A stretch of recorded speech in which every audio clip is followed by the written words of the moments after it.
Now that we have a functional cube that our end users can use, we need to look at some things to enhance the cube. Here are some intermediate related enhancements we can do to improve our cube. Once the cube has been initially built, you'll want to improve the performance of the data retrieved. This can be done through attribute relationships. The Attribute Relationship tab of the Dimension Designer has options for hierarchies that have been created. All attributes are hierarchies to the key of the dimension, and on top of that hierarchy is the all member. The first area to improve in performance with attribute relationships is with the relationship itself. By chaining the members of a hierarchy, the cube will know it can use previously aggregated measures for higher level values. The relationship type can be rigid or flexible. If the values or members in the attributes are not changing over time, except when new ones are added, you want to use rigid. Then, when new values are added, you have to remember the dimension needs to be reprocessed, otherwise no processes is needed for that dimension. The flexible relationship type is the default and indicates the values or members of these attributes are changing over time. As we will see in the date dimension, if uniqueness is not possible in some of the attributes in the hierarchy, we will need to modify the key column in order to not return a processing error. To continue with dimension hierarchies, the more hierarchies and attributes you add to a dimension, the more aggregations are possible. By creating hierarchies, the aggregations can be extracted from attributes lower in the hierarchy. The cube will know it can use the months in a quarter to do the sum for that quarter, like January plus February plus March equals quarter 1. This makes efficient aggregations possible for the cube, thus speeding the processing of the cube as well as data retrieval. Here you will see the Attribute Relationships tab of the Sales Territory dimension. The region, country, and group can now be streamlined in order rather than each having a single relationship to the key. Once we do this, the warning message on the hierarchy about needing an attribute relationship for improved performance will go away. Now let's talk about the property relationship type. This is the rigid versus flexible. You can edit or view this property by opening up a relationship. A rigid relationship will appear in the Attribute Relationship tab as a solid arrow between the two attributes. Rigid relationships exist for an attribute relationship that will not change or you believe will not change over time. During processing of the cube, Analysis Services is smart enough to know how to efficiently use previously created aggregations and indexes. It is smart enough not to reprocess these rigid relationships. If new data is added to the dimension that inserts members to these related attributes, the dimension will need to be reprocessed. A flexible relationship is the default. This value indicates the relationship data will change over time. It can be viewed by opening the relationship. It is also viewed as an open or white arrow. These relationships will change over time. The last thing we'll talk about with attribute relationships is the problems with uniqueness and how to correct this common problem. This common error received when creating an attribute relationship is about a duplicate key in an attribute of the hierarchy. The hierarchy attributes now need to be unique at each level of the hierarchy. This is common in the year, quarter, month, date hierarchy of the date dimension because the quarter column is represented by the values 1, 2, 3, or 4. These values are not unique because they are repeated for each value of a year in the date table. We're going to go step by step through solving this problem in the following demo. This demonstration is going to be about attribute relationships in hierarchies. We're going to start by opening up SQL Server Data Tools if not already open. We'll go to the Start menu, start typing SQL Server Data Tools, hit the Enter key once that one's selected.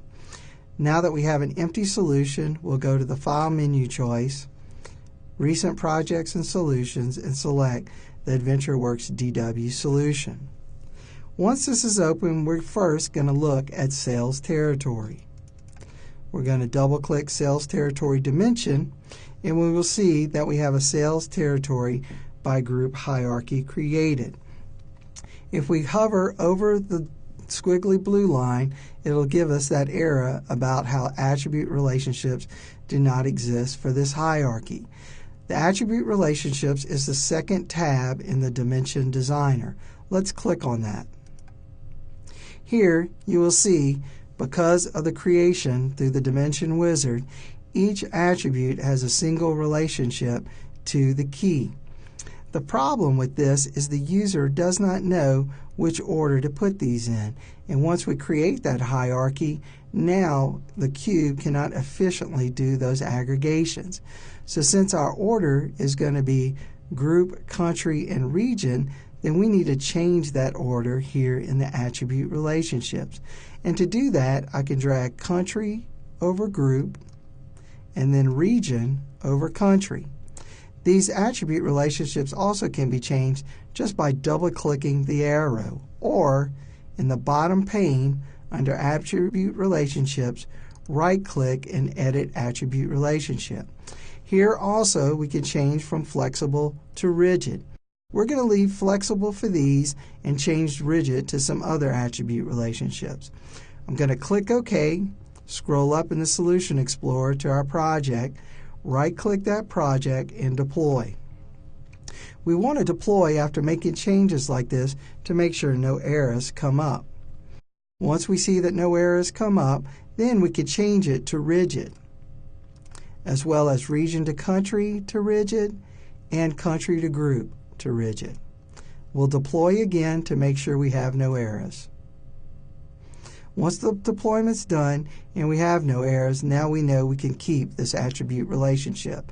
We'll close the Sales Territory dimension and now open up the Date dimension. In the Date dimension, we do not have any hierarchies created yet. So what we'll do is drag year, quarter, month name, and date to a new hierarchy. We'll right-click the header, rename it to calendar date.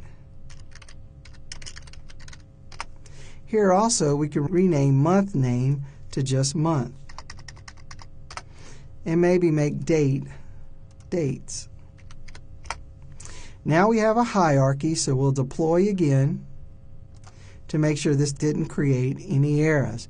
Once the deployment is finished, we'll go to the browser, reconnect, and we'll see that calendar date hierarchy.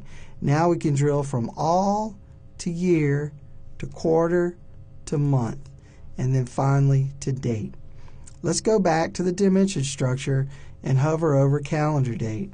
Here, the attribute relationship does not exist.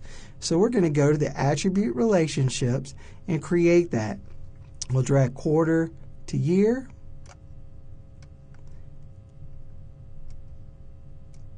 and month name to quarter.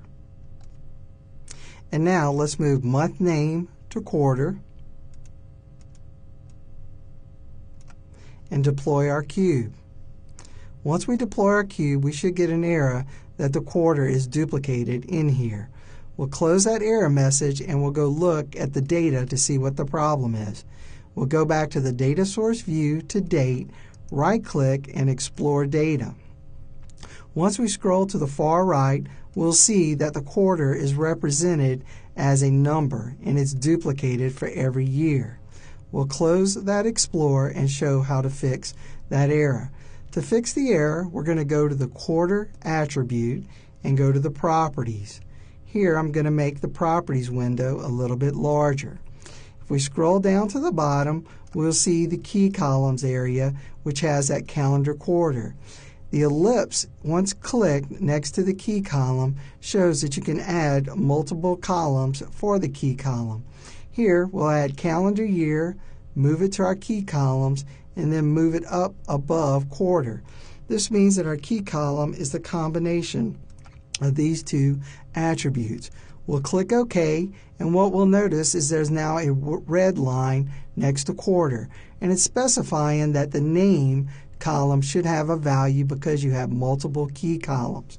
We'll go to the name column property, click the ellipse, and we can select calendar quarter.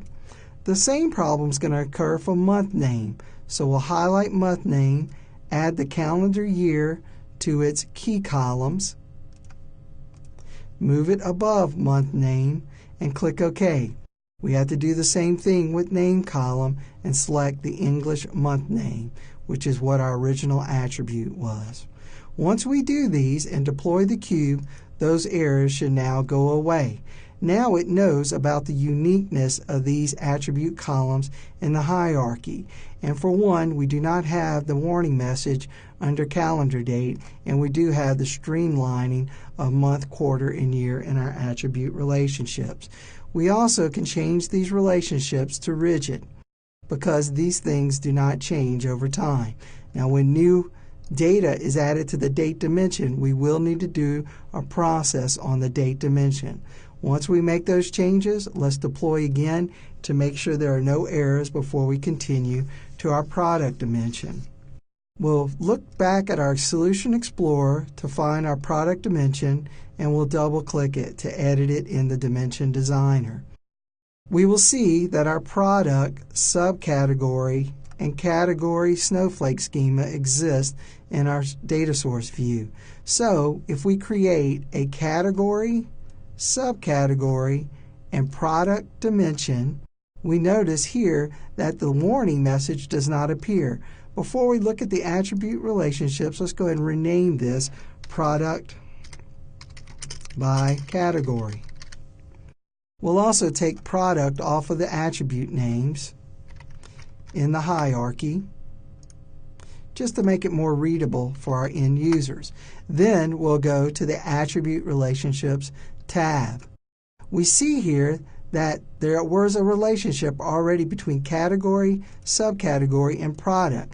But because we renamed those original attributes, the relationship is not valid now. We'll right-click that relationship and delete it, and right-click the other one and delete it. Sometimes this gives us caution that, hey, what are we doing here? But it's easy to fix this problem by right-clicking product and adding a new attribute relationship. The product is now related to subcategory and is rigid. We'll right-click product subcategory, add a new relationship, and it's going to be related to product category. Now we have that streamline, and we can also use rigid in here. We'll deploy the cube to see if that causes any errors. Because we've created this relationship through the snowflake, it knows that that is the normal path. But if you look, color and size are related to the product key. There is no natural hierarchy for color by size. So the warning message for the color by size hierarchy will stay. We will not change anything with that. Now we're completed with the hierarchy and the attribute relationships and the problems you might see, as well as improving the performance by cleaning up the attribute relationships.